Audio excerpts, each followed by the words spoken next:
Құрметті әріптестер, бүгінгі таныстырылым жинақы мәтін құрастыру деп аталады. Яғни қазақ сыныптарындағы қазақ тілі пәні бойынша жинақы мәтін деп аталатын оқу мақсатын жүзеге асыруға арналған әдістемелік нұсқаулар беріледі. Жалпы енді суретке назар аударсаңыздар, бұл жердегі суреттің жалпы жинақы мәтінмен қандай ұқсастығы бар? Егер суретке назар аударып қарайтын болсақ, түп нұсқа мәтін ол үлкен көлемді нәрсе болатын болса, жинақы мәтін соның ішінен алатын ең тұшымды, ең негізгі деп қарастырылатын ақпараттар. Жалпы енді жинақы мәтінге мынадай анықтама беріледі. Жинақы мәтін дегеніміз оқырманның түсінуіне ыңғайлы етіп құрылған бастапқы мәтіннің ықшамдалып немесе сығымдалып берілуі. Я болмаса жинақы мәтін негізгі мазмұн сақталған екіншілік өңделген мәтін. Тағы бірде мәтінді толық түсіне отырып, мәтіндегі негізгі ойды басқа формамен қысқаша бекіту процесі деп осылай жинақы мәтінге бірнеше анықтама беріледі. Жалпы жинақы мәтінді қайдан көреміз? Әдетте үлкен кітаптардың негізгі ойын беруші қысқа аннотациялар жинақы мәтін ретінде қарастыруға болады. Немесе үлкен мәтіндегі жинақталған ойды беретін қысқа кестелер, тезис, реферат, басқа да бастапқы мәтіннің өңделіп берілуін жинақы мәтін деп қарастырамыз. Орыс тілінде оны компрессия тексті деп атайды, қазақ тілінде жинақы мәтін деп атауды жөн көрдік. Себебі мәтінді қысқарту десек, әдетте бұл жерде негізгі ойы ғана сақталмайды, жалпы мәтін қажет емес бөліктер ғана алынып қалынуы мүмкін. Ал бұл жинақы мәтінде автордың негізгі сөйлеу желісі сақталып, ішіндегі негізгі ақпараттарды қысқа, түсінікті етіп ұсыну. Енді мәтінді ықшамдау барысында қандай өзгерістер болады? Мәтінді ықшамдау барысында негізгі мағыналық бөлігі, идеялар сақталады да, оқырман үшін басы артық элементтер алынып тасталады. Яғни қажетсіз ақпараттар, мысалдар, түсіндірулер алынып, негізгі ойға алына қалады. Енді әдетте түп нұсқа мәтін болады, сосын жинақы мәтін болады. Яғни 4-5 беттік көлемді түп нұсқа мәтінді жарты бетке қысқартып алсақ, бұл жинақы мәтінге айналады екен. Жинақы мәтінді оқушыға үйрету үшін тыңдалым не оқылым материалдары негізінде жүргізіледі. Осы жерде айта кететін жайт, көп жағдайда мұғалімдер оқу мақсатына қарай отырып, бір сабақта тыңдалым мен оқылымды қатар алған жайттарда кездестім. Алайда бұл сәл оқушы үшін күрделі процесс. Сондықтан бір сабағыңызда тыңдалым материалдары, тыңдаған мәтін негізінде компрессия жасататын болсаңыз, жинақы мәтін құрастыртып, екінші бір сабағыңызда оқылым материалдары негізінде ала берсеңіз болады.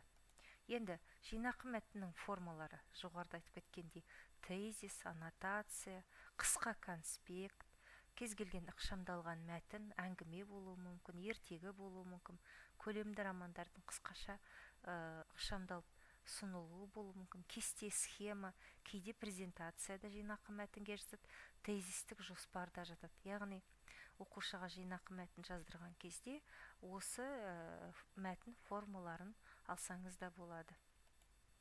Енді жинақы мәтін өзі екі өңдеуден өтеді. Біріншісі мазмұндық өңдеу. Ол үшін не істейміз?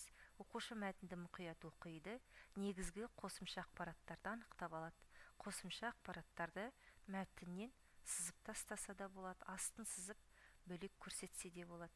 Негізгі ойды білдіретін тірек сөздерді, сөйлемдерді белгілеп алады. Немесе автор ойын баяндау желісін сақтай отырып, мәтіндегі негізгі ойды ықшамдап жазады. Ең бастысы бұл жерде айта кететін нәрсе, жинақы мәтінді құрастырған кезде біз өз идеямызды, өз ойымызды, өз мысалдарымызды қоспаймыз. Автор қалай жеткізді, автордың баяндау желісі қалай болды, соның барлығын сақтаймыз. Енді әрине мәтін қысқартқан кезде белгілі бір себеппен біздер оның авторының кім екенін де көрсетеміз.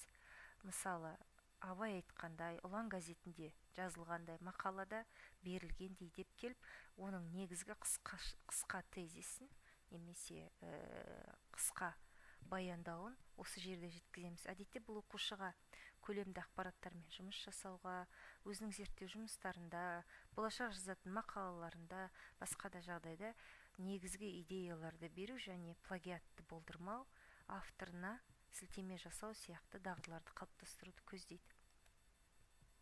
Екінші өзгеріс, жаңа мазмұндық өзгеріс болса, енді тілдік өзгеріс. Жалпы алынған ақпаратты барынша қысқа беру үшін лексикалық, грамматикалық бірліктерді дұрыс таңдай білу керек бұл жерде. Мысалы, қайталауларды жалпылауыш сөздермен алмастыру. Мысалға алатын болсақ, айталық мәтінде жеміс-жидектің атаулары берілген.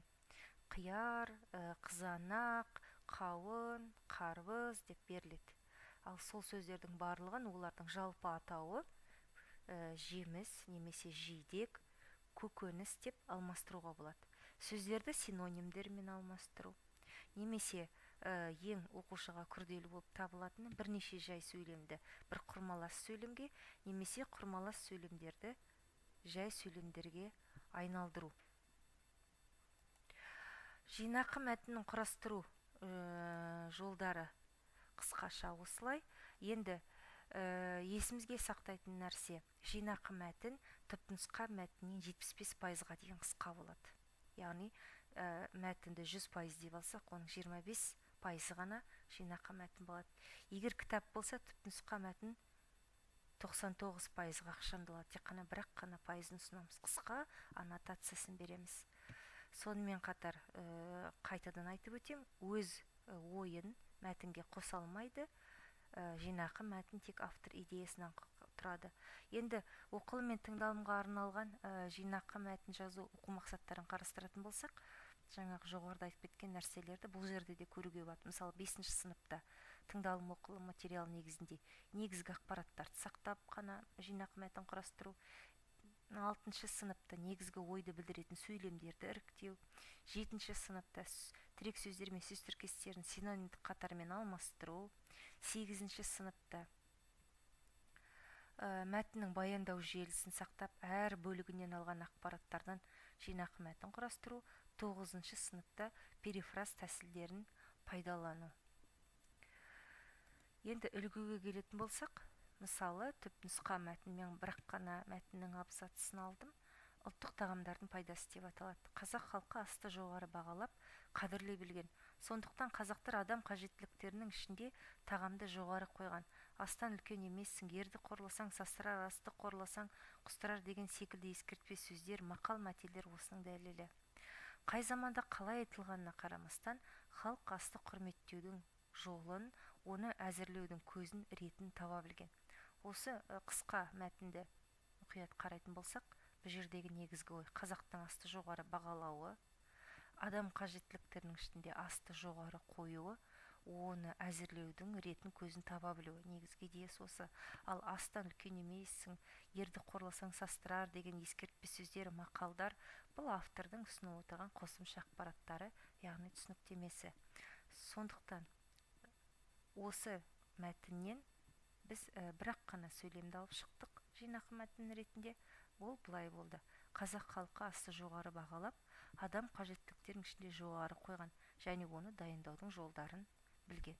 Яғни негізгі идеясын толықтай алып шыға білдік. Осы секілді оқушыларға әртүрлі тапсырмалар ұсынуға болады. Әрине бұл оқушыларға мәтінді, негізгі ақпаратты ала білудің оқылым дағдыларын, жазылым дағдыларын қалыптастырады. Назар қойып тыңдағандарыңызға көп рахмет.